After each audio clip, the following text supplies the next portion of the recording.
James Kennedy's Center for Christian Leadership is training the next generation of leaders to stand for Christ. And for the many Christians that I bump into that say, God's written off Washington, D.C., I just laugh and say, you ought to come and see what God's doing on this hill.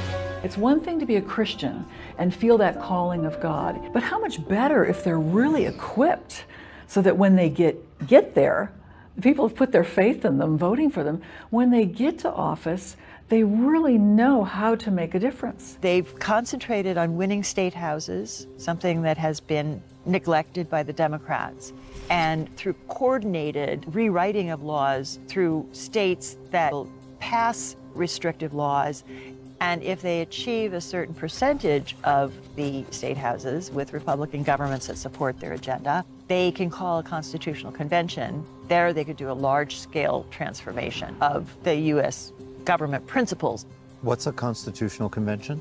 Oh, it's where the states get together and decide whether and how to rewrite the U.S. Constitution. It hasn't happened for a long time.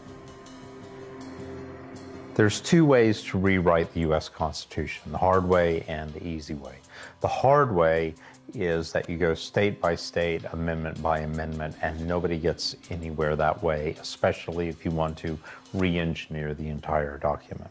The easy way, or at least the way they see it, is that you call a constitutional convention. Now, to do that, you have to get 2/3 of state legislatures to call a constitutional convention around at least a single issue.